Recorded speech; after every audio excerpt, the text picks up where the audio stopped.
In previous episodes, I talked about the Trust Premium research, but in this episode, I want to explain how it can help you get more customers and get customers to be willing to pay a premium for what they buy from you, whether it's products or services, simply because they trust you more. I will talk a bit about the research itself, but then the 3 steps of turning this research into a source of increased revenue and profit for you. The questions that I will answer are: what is the trust premium in your industry?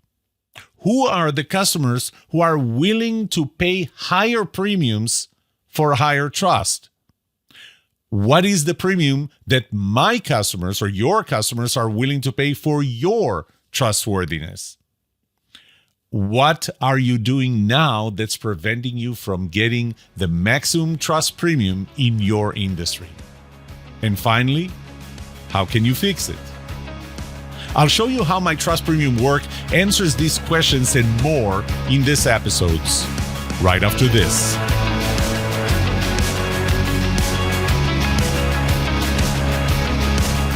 Welcome to The Trust Show. I'm Yoram Solomon, your host, the author of the Book of Trust, and facilitator of the Trust Habits Workshop.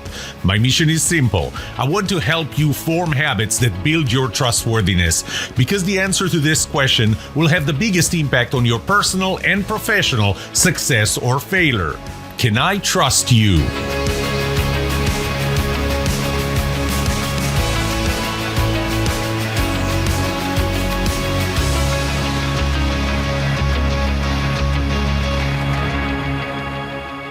Why should you care? It's a simple question. I'll tell you why you should care. Because you're selling something. A good friend of mine, Todd Cohen, says that everyone is in sales. And he's right. He's right because you sell something, even if you sell something to your family. But you sell something. And let's talk about the professional side of sales. You are selling something, whether it's your services, whether it's the services of the company you work for, whether it's products, anything. You sell something and you need somebody to reach out to their wallet, to their pocket, take out the wallet and give you money for something of value. And you may be trained in all the sales techniques, but the old sales techniques, they don't work anymore. We have a very high level of spam and scam and marketing of products that we don't need. And what you are taught today is that the more you do that, the higher the probability that you're going to get a customer to buy. So maybe in the past, you would have to make 2 phone calls and one of them will end up with a purchase. Well, when we suspect that the calls coming in are spam or scam, and they're either trying to steal my identity or sell me something that I don't need simply because they have to sell it, the probability of somebody actually buying from you with the old sales techniques gets very low. So it's no longer 1 in 2. Maybe it's 1 in 10. It's definitely not 1 in 10. We're probably starting to talk about 1 in 1,000. 1 in 10,000, 1 in a million. So imagine this. By the way, just here's an interesting statistic. 73% of emails you get are marketing for products that you don't need.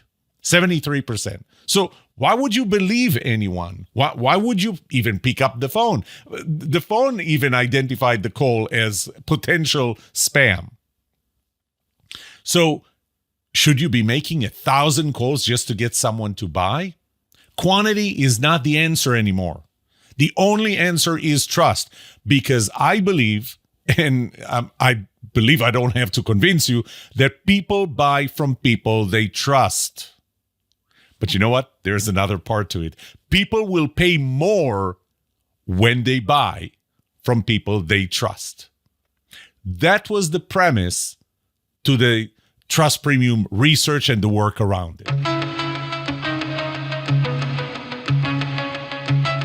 Obviously, I have to start by talking a little about the research that I have conducted and still am conducting. And it only started, it started initially in 2018. That's when originally I got this number, 29.6%. I gave a scenario of a home renovation project estimated about $10,000. And based on my description, I wanted to see if people are willing to pay more if they buy from a person that they trust versus someone that they don't know. It's not someone that they distrust, because if it's someone you don't trust, and trust is even a little important, you're not going to buy, period. So all of a sudden, buying from somebody you trust over somebody you distrust, the ratio is infinite. So I didn't want to compare it to someone you specifically distrust. You have reasons not to trust them, but to someone you don't really know. So there's someone you don't know, someone you trust, and you're willing to pay. And that's what I saw back in 2018, 5 years ago, that the customers were willing to pay close to 30%, 29.6% higher premium, higher price, which I thought was amazing. But then I realized something else, and that is that there are factors that would affect that premium, the willingness to pay the premium. Different industries would yield different premiums. That's because trust is relative. And remember that that's one of the fundamental things that are unique about my work, the understanding that trust is relative. There is no set of things that you're going to do to be trusted by everyone. And so I started launching a much deeper research, the Trust Premium research, just recently, a few months ago. And it's an ongoing research, and I keep on getting more and more and more information that for the most part validates the premise that, or the two premises, that people will buy from people they trust over people they don't know, and that people will pay more when they buy from someone they trust over someone they don't know. And that research was never done before. I mean, I don't want to say trust me, but I researched it. I looked to see if anybody ever tried to qualify and quantify that trust premium, and it was never done. So I'm really excited about doing this research, and definitely about the findings that I've already got in after 2 rounds. We're now in the 3rd round of that research. So I already said trust is relative, and the trust premium or preference, and I'm going to talk about trust preference and trust premium. Trust preference is that people are willing to buy from someone they trust over someone they don't know. So there is a preference, there is a percentage preference. But the other thing is that the premium itself, and that's that people are willing to pay more when they buy from someone they trust over someone they don't know. And so again, I found that there are factors that affect both of them, the trust preference and the trust premium. There are industry factors. For example, do you have access to information? And you know, I'm putting it at a very high level, but it's a lot more detailed. I mean, is there information available? Do you have access to it? Is it information that you can understand? Can you make informed decisions based on that information? So, and that changes with industries. I mean, there are industries where really they're not very complex, and there are industries that are very complex. Another industry factor would be, for example, commoditization and standardized prices. There is, how much does a car cost? I mean, if I told you today that a car costs $34,000, I'm pretty sure that in your head you already know which cars would cost about $34,000. If your budget was $34,000, then you would know which cars would fit that. So that's standardized prices. But sometimes there are a very wide variety of values and prices that different products have. Anyway, so those are industry factors that I'm measuring, but others are personal factors. So for example, your ability to do the job yourself, your ability to know if the job is done right or not, your ability to fix it or stop it if it's done wrong, in a wrong way, that changes dramatically. I mean, if you're buying if you're a B2B and you're buying software from another company, obviously you can't do it yourself, because if you could, maybe you would not buy it from somebody else. But another one, an important one, is consequences. What are the consequences of making the wrong choice? And I think that last week or a previous episode, I talked about the consequences of hiring the wrong studio photographer versus hiring the wrong wedding photographer. And in both cases, we're talking photography, right? And so if you hire the wrong studio photographer, you lost time, both the time you spend in the studio and the time it now takes to get a good set of pictures, headshots or anything. And you spend some money, you lost some money. Those are the consequences. But the consequences of hiring the wrong wedding photographer are a lot more devastating.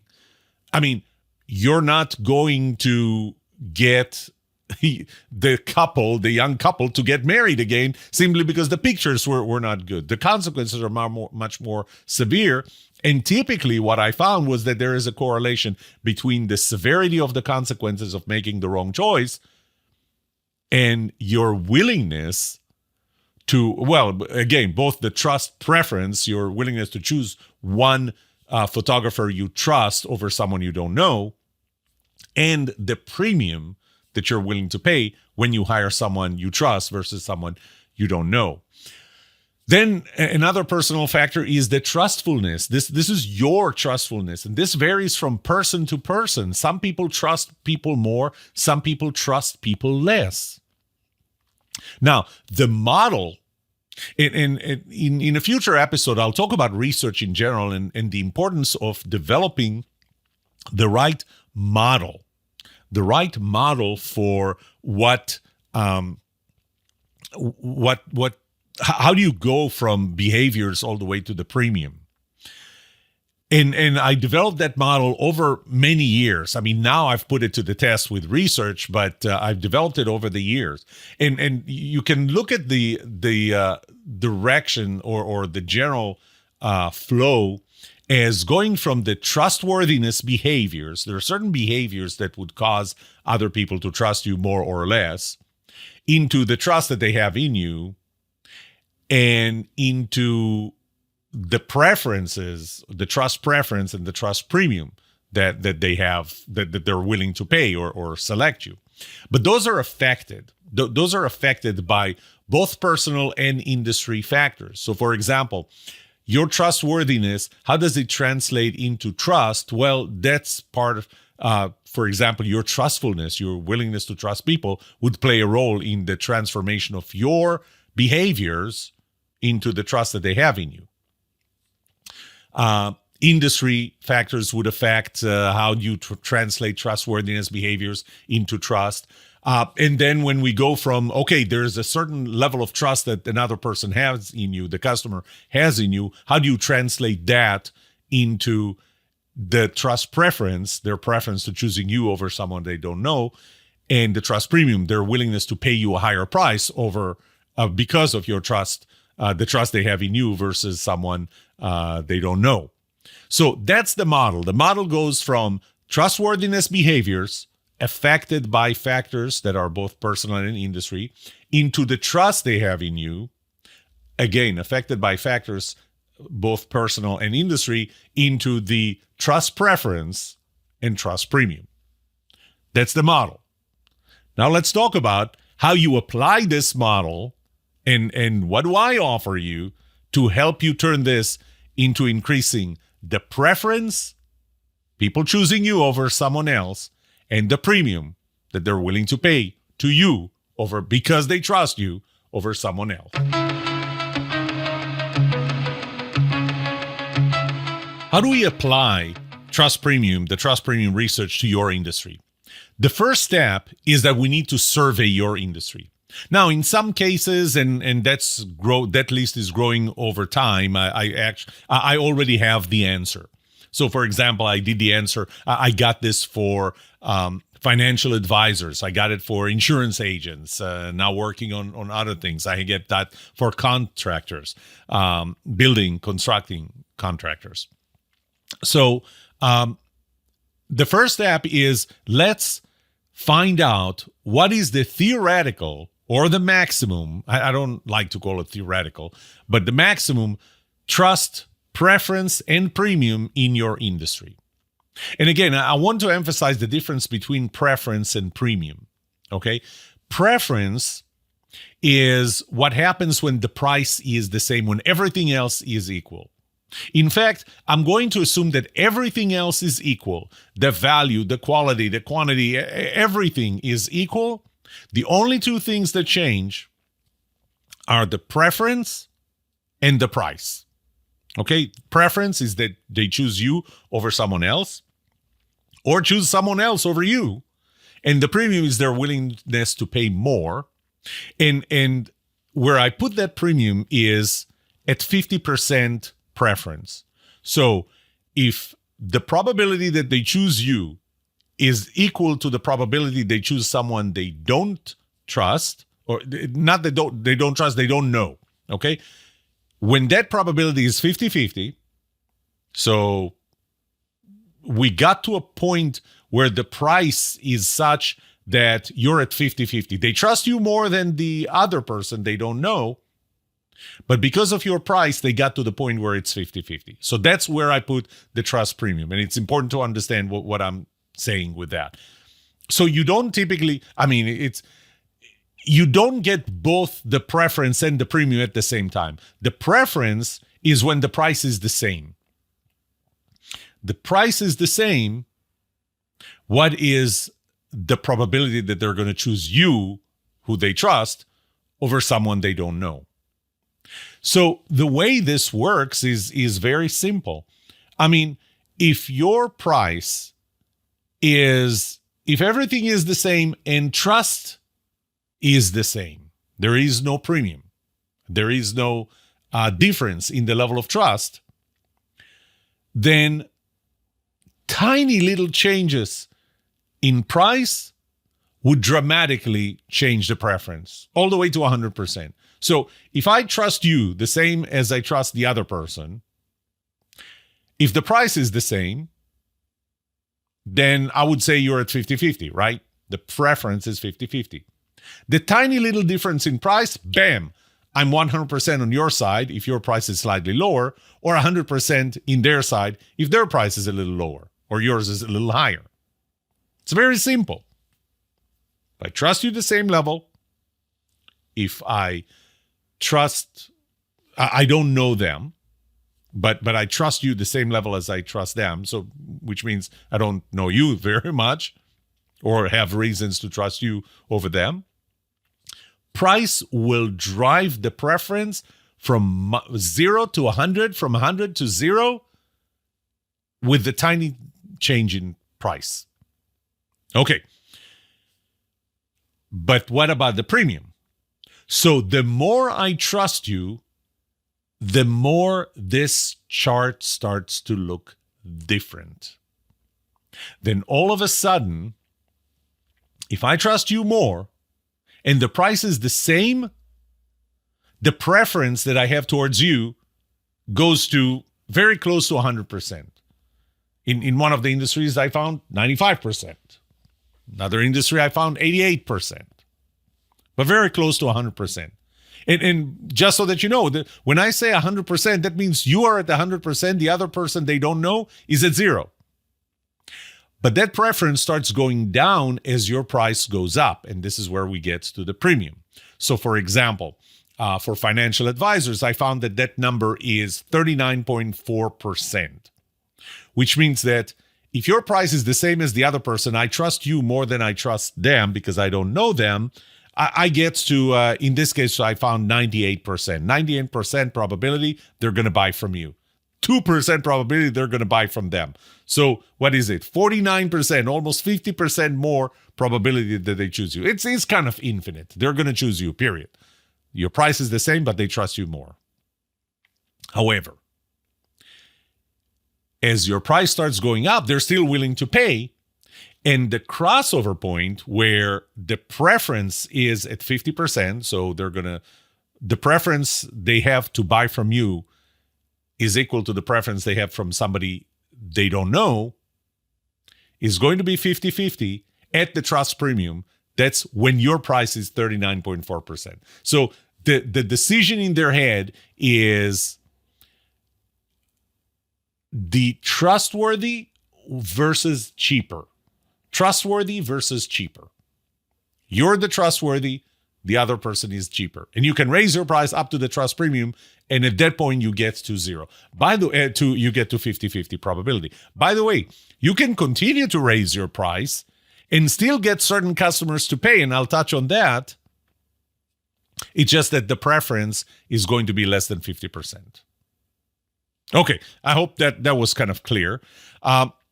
So we're still in step one. Step one is we're going to survey your industry and find what that graph looks like. What is the preference? What is the premium? How does that play? And it can vary dramatically between industries. And that's something I'm already finding.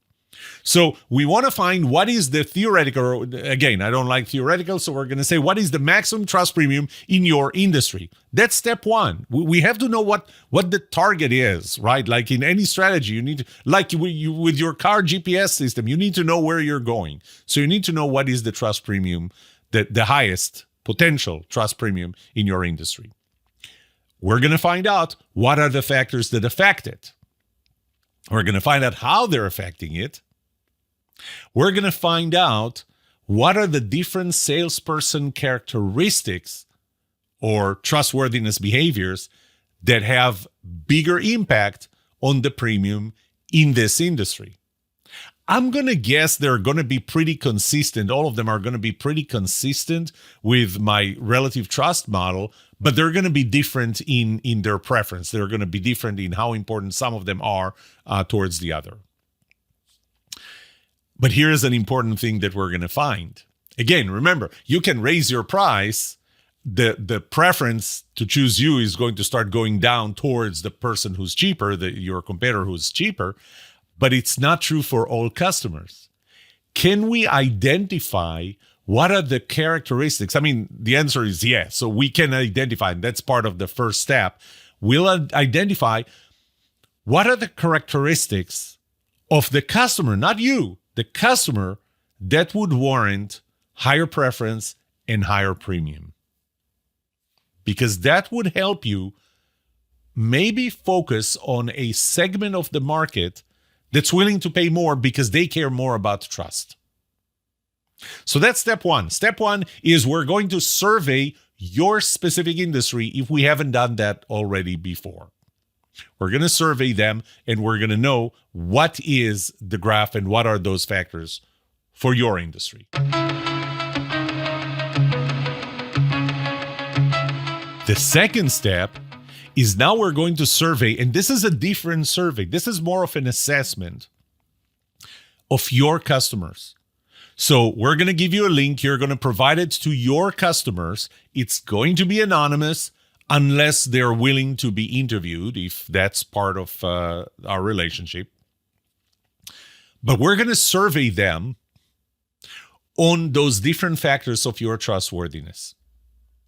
We're going to compare them with the factors that we found are important for the optimal, the maximum trust preference or trust premium by your customers. So we're going to find out, if we find that positivity or no BS specifically plays the major role in the decision to trust you, we're going to find out what do your customers think about your positivity / no BS. We're going to see how far you are from the optimal premium and preference, trust premium and trust preference in your industry. We're going to identify how far you are based on that and based on the correlation we already have between that and premium. We're going to find out what is your current potential trust premium and trust preference. Maybe for your industry, we're at 39.4%, but you're at about 12%. So based on how you sell, based on what your customers think about you relative to what general customers think about general financial advisors, we're going to see that you're probably standing at about 12, 13%, where the potential is 39.4%. But we'll also identify the specific behaviors and the gap between them and the maximum that can be presented by others in your industry. So that's step 2. Step 1 was let's understand your industry better and the potential trust premium and preference and what and behaviors and factors. Step 2 is to assess your sales efforts by your customers to be able to predict the current. It's not really predict, it's really project your current trust preference, trust premium, or the trust preference, trust premium that your customers have in you, and how far you are from them, as well as how far you are from ideal best trust that customers can have based on your behaviors. That's step 2.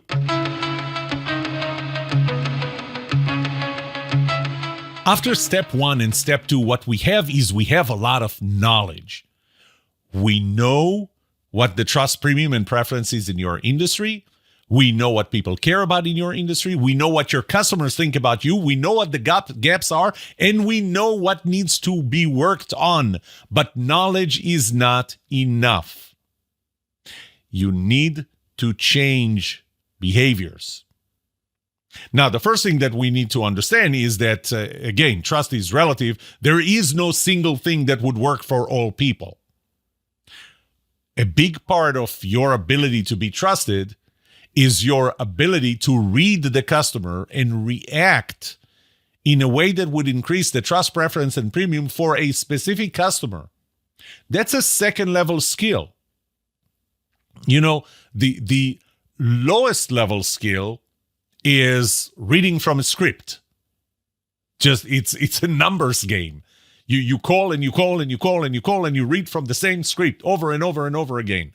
Level 2, a better salesperson, may require no script, especially with experience, but essentially it's you're reciting the script from memory, but it's still the same technique. Level 3 is your ability to read the customer and be relative to that specific customer, because trust is relative.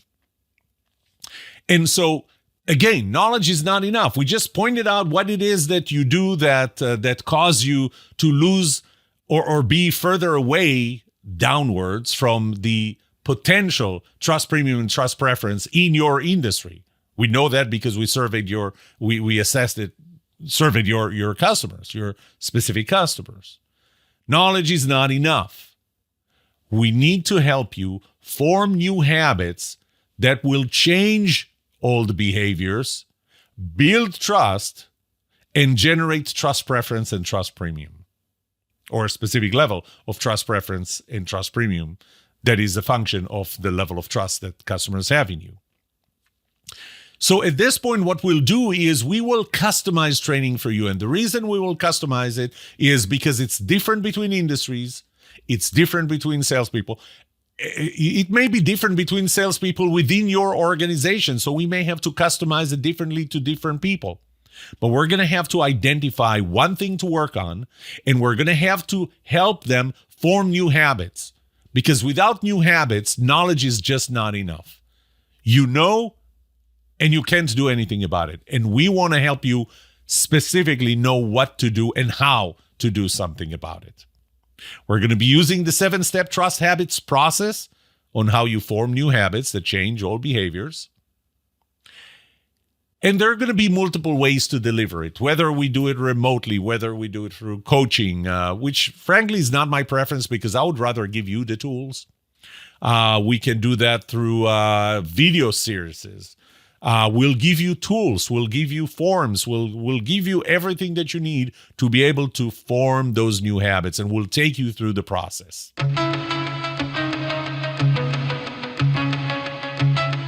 Okay, this is the end of this episode. I love research, and I think that comes across. But the research gives me knowledge, and knowledge is just not enough. You have to form new habits. And so I really am not focused on only research, but actually turning it into something that you can do, that you can use. There is definitely a connection, a very strong connection between your trustworthiness as a salesperson selling your services, your products, your company's services, your company's products, and the customer's trust preference and premium towards you when they trust you over someone they don't know. It is different for different industries. Trying to say there's one size fits all is very convenient and also incorrect. And it's important to know that I'm a very practical person. Yes, I know I have a PhD and 3 other degrees beyond that. But I am a practical person, and it was not enough for me to do research, to have the knowledge. I wanted to turn this into a process, into a tool that I can provide you with so that you will build your trustworthiness, the trust that the customers have in you, and therefore the trust premium and preference towards you over someone they don't know. Before I finish this episode, I just want to end with the soundtrack of my 2-minute new promo video for the Trust Premium service. Here it is. Is it getting harder for you to get new customers? Do you have to reach out to many more just to get one to buy? The current sales techniques simply don't work anymore because 57% of emails are spam, 73% of them try to perform identity theft, and 36% are trying to sell us things we don't need. The only thing that works today is trust. And I'm going to show you how to form new habits that change all behaviors and build trust and generates trust premium for you. My trust premium research is groundbreaking. It was never done before. For the first time, I can quantify the premium that you get by being more trusted. When the customers trust you more than they trust your competitor, there is an 88 to 98% probability they will buy from you against 2 to 12% they will buy from them. But it gets even better. I found that in some industries, they're willing to pay almost 40% higher prices to you over your competitors. Do you want to know what is the trust premium in your industry? Now, how do I know all of that? Not because of my original trust premium research, but because when I was a general manager of a $100 million business unit, the customers trusted one of my salespeople more than our competitors. They paid a premium, and that more than doubled our net profit. She didn't call more customers. She didn't implement all kinds of crazy sales techniques. She simply made sure that they trusted her more than the competitors. And for that, the customer chose our products and was willing to pay a premium. Reach out to me to find out more about the Trust Premium research, but more importantly, how it can help you find out what the potential Trust Premium is in your industry, which customers are more likely to pay a higher premium, and what makes them trust you enough to pay you that premium. Check out trusthabits.com/trustpremium or call 1-800-919-8227. Thank you for watching. Well, that's it for today. May trust be with you. This was The Trust Show.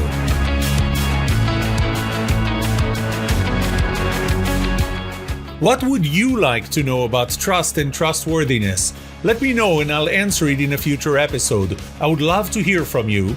Email me at yoram@thetrustshow.com. If you like this episode, subscribe to the show so you will automatically get notified when I release a new episode. Rate it. Write a review for this podcast because those ratings help not only you, but also others looking for podcasts just like this. If you're looking for more resources to learn about how to build trust, be trusted, or know who to trust, look up my workshops, online courses, books, or go to my website, trusthabits.com. And remember that the answer to these 2 questions will have the biggest impact on your personal and professional success or failure. Can I trust you? And can you trust me? Thank you for listening or watching The Trust Show.